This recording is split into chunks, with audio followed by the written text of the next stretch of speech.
D walks over to Ruby and say, "Okay, Ruby, you got me. You got you had the big names, all right. But now what do you want? What do you want from me? Because nothing from nothing leaves nothing. You gotta have something if you wanna be with me."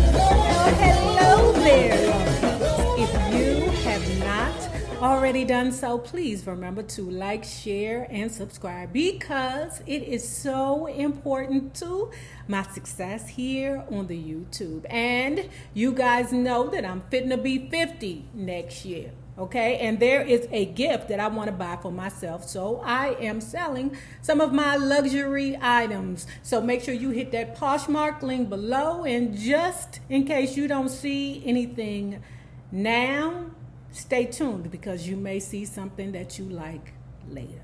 Now, let's talk about American Soul Season 2. I think this is episode 6. Okay. Now, the show opens up with another iconic moment, okay? Look, y'all didn't know that we had it real bad back in the day, okay? We actually had these things called television repairmen, okay? Now, if your TV break, y'all motherfuckers go out and buy a new one. Back then, black folks didn't do that. They took that thing down there to the Beaumont. Whatever you want, it's Belmont. Anyway, what the young man was doing was he was using the antenna from another television to make the picture better on the one that he was trying to watch Soul Train with. For some reason, I don't know, but them antennas had special powers, okay? You could buy a super duper antenna. You could buy a medium antenna. It was like the picture depended on how well the antenna was. Don't ask me, okay? I'm not an engineer. I'm just telling you what I know. Once the picture closes up, who is on the Soul Train stage but Kool and the Gang? Hollywood now swinging, Hollywood. Let me tell you something. The Kool and the Gang had a horn section that could rival James Brown. You heard me. Moving on to the next scene, Don D is at the Soul Train Club. In walks my beautiful Ruby. Bitch, I knew you'd be back.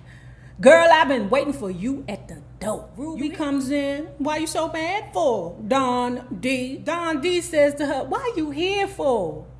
Wasn't you up there in the Las Vegas working on a casino or a legal casino out there? Why you back here for? I don't get it." And matter of fact, Ruby, what the fuck do you do? Why do you know so many artists? Do you work with the labels, girl? What do you do? Ruby say, "I'm a fixer."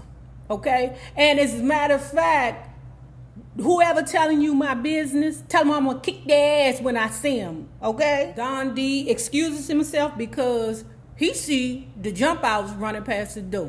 I don't know, they finna do a raid on the Soul Train Club. Anyway, he see the motherfuckers running out the door or running past the door. He say, "I got to go." That's what you supposed to do. Anyway, Don D was right because what they did was they jumped out on Gerald. Gerald was minding his business, wiping down all his glasses, putting chairs away, doing what club owners do.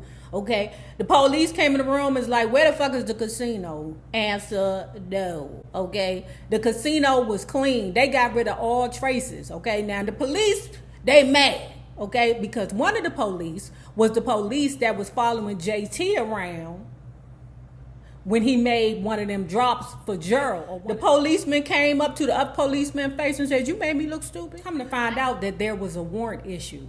Why? Because somebody dropped a dime on Gerald in regards to that illegal casino. We know that JT is trying to obtain custody of his little sister. The next scene is JT talking to Gerald. "Gerald, I need a raise, bruh."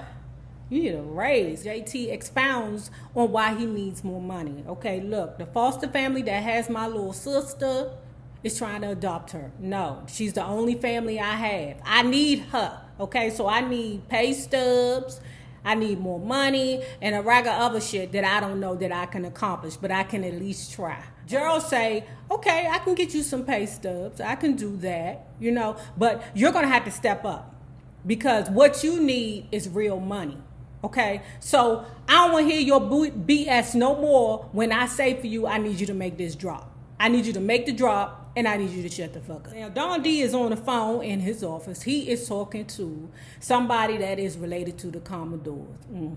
What happened was the Commodores, they canceled last minute. Tessa walks in and was like, okay, what's going on in here? You always mad, but what you mad for today? What Don D says is that the Commodores canceled.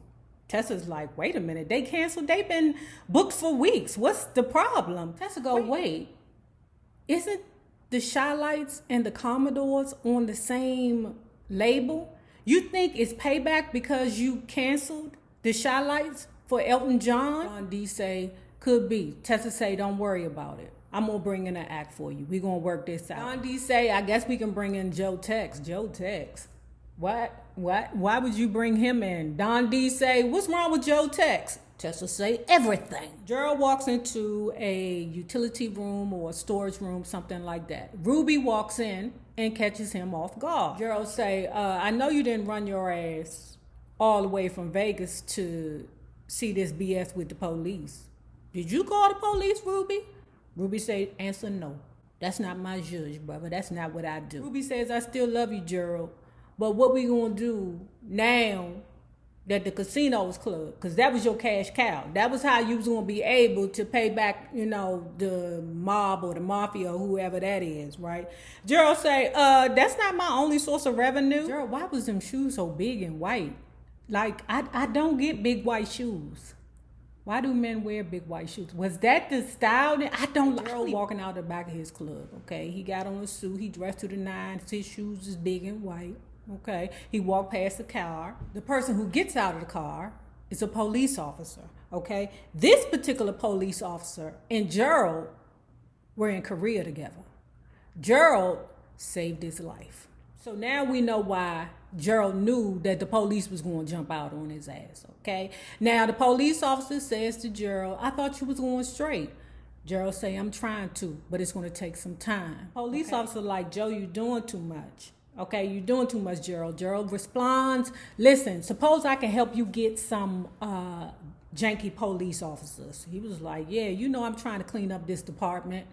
Gerald say, I got you. Don D is back at Soul Train Studios, admiring Soul Train in lights, okay? It appears that Don D has asked Ruby to meet him there so that they could have a conversation. Ruby says, Gerald knew about the jump outs, right? And don't forget that Gerald is also the person that didn't tell you about the casino in the first place. Now, it's obvious to me that hussy, I love you, Ruby. I love you, boo. Okay? But it's obvious to me that Ruby is trying to tear apart Don D and Gerald. Ruby's trying to convince Don D that Gerald is not to be trusted. Bitch, Ruby, I love you, girl. You beautiful girl. But your bitch ass ain't to be trusted neither. Ruby goes on to say, I can do everything for you, right? I can do everything that Gerald does for you, plus I can get you A-list acts. Don D was like, wait a minute. I might have to ponder on that, girl. Ruby says, just say the word. I got you. So here we are. Simone is at the Soul Train Studios in the dressing room, okay? She sees Tessa. Tessa, girl. I was around there to American Bandstand, and... Okay, Tessa says, no worries. I know that you guys are double dipping. I swear I never knew that. I never noticed that Soul Train and American Bandstand had the same people, but I would guess so. Okay, especially if American Bandstand is paying. Simone goes on to say, the Commodores was there. I thought the Commodores was supposed to be here. What happened, girl? Tessa say it was a change in plans. She turns and walks away. Her face is saying, them motherfuckers. Simone is over JT's house. Simone is trying to console JT because he's stressed out. Girl, and then she talk about all this stuff. Girl, you should just gave him some pussy. That's what you do to unstressed men, okay? Gave him some pussy or some head. Anyway, she around there making tea because she trying to convince him that there are things that we can put into place to make this happen in regards to him obtaining custody of his little sister. So she over there making tea, trying to de-stress JT. JT sees an open audition call, like, hanging out of her purse, right? He picks it up, he look at it, he said, oh shit, okay, it's tomorrow at 3. Okay? He ain't say nothing. So Simone is telling JT, she's giving him good, pointers. You need a 2-bedroom apartment. He said, I can't afford it. She said, yet. She said, you need a good church, you need a good school district, you need some pay stubs, all of that, okay? Now, then Simone goes on to say, when is your next interview or meeting with social services? JT says, tomorrow at 3. She goes, yikes, I don't know if I could do that. I gotta work tomorrow, bruh. Don D is walking outside, okay? And this is where we find out that Don D was the person who dropped a dime on Gerald in regards to that casino, okay? Listen, the police officer roughed Don D up. Answer, no. There is nothing in this world can make me think that old police officer was, running down on Don D 7'9" big ass. That was fake, American Soul. That was fake as shit.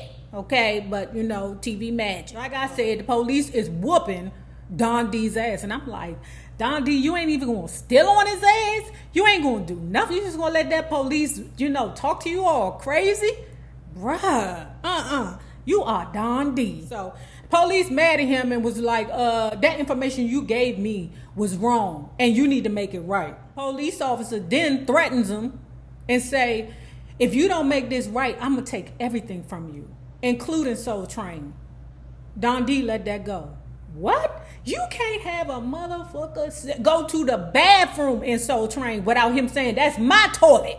Okay? You washing your hands in my sink. No.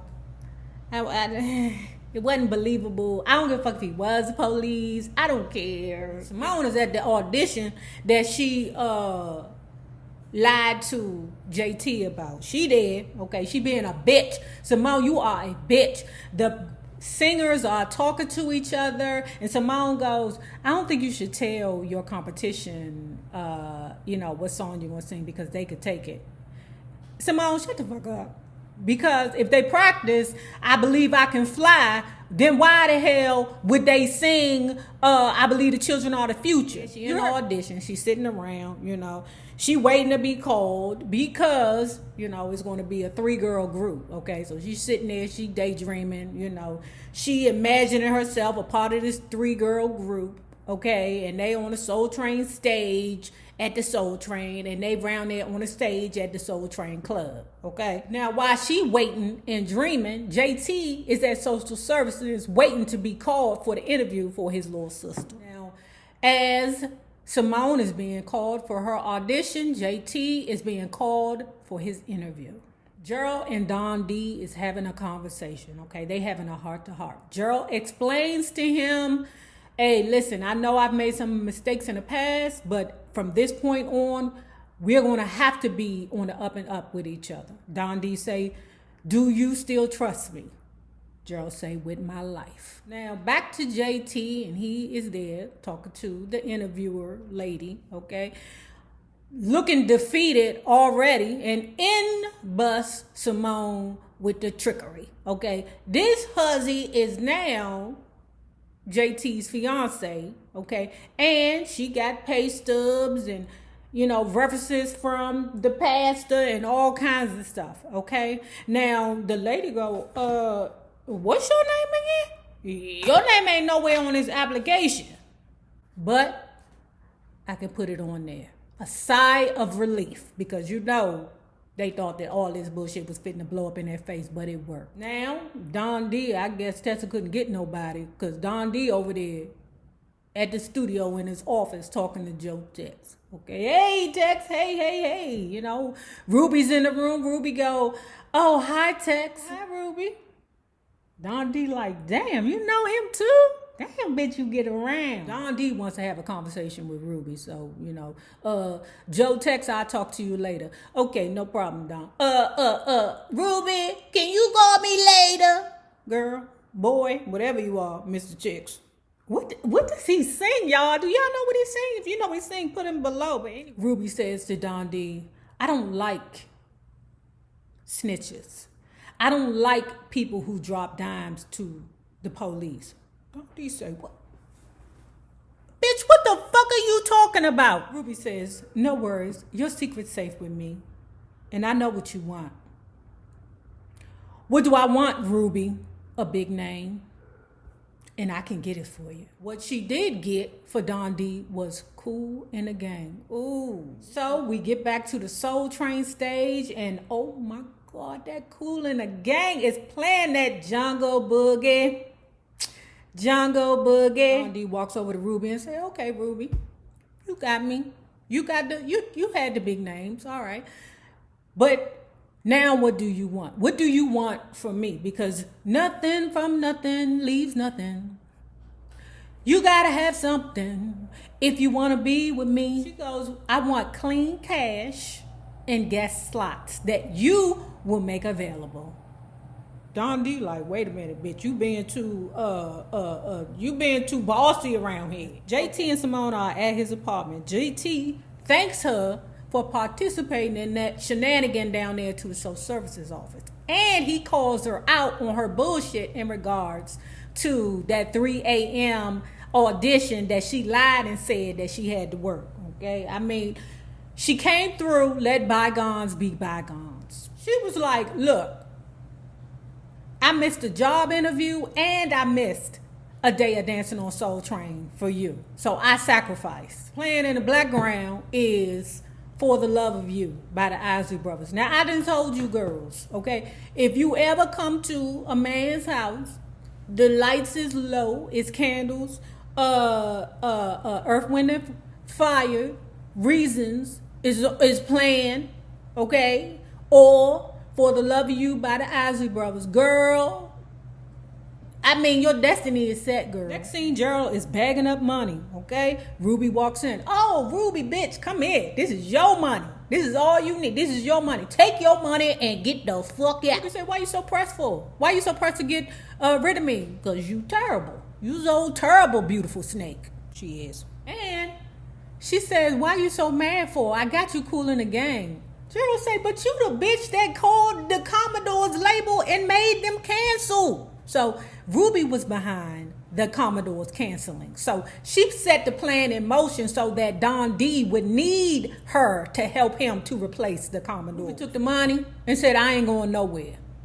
JT and Gerald closing down the club. You know, bye boys, bye, see you tomorrow, okay? Gerald say, hey, I got another run from you. JT say, oh, you can't get somebody else to do it? Gerald's like, what the fuck? We just had this conversation, bruh. You just asked me to give you more responsibility or give you more money. What you think? I'm going to give you more money without more responsibility? And you said cool beans, bruh. JT on the road, okay? And right behind him, whoop, is the police, okay? The police come out, get the hell out the car. But before you do, you pop that trunk, okay? I said, ooh, somebody done dropped a dime on JT, okay? How the hell the police know that it was gonna be somebody in the car? What happened is that police said, bye, nigga, and took the money and left. Now, right behind the police car was the police officer friend that the Gerald went to Korea with, or fought in Korea with, okay?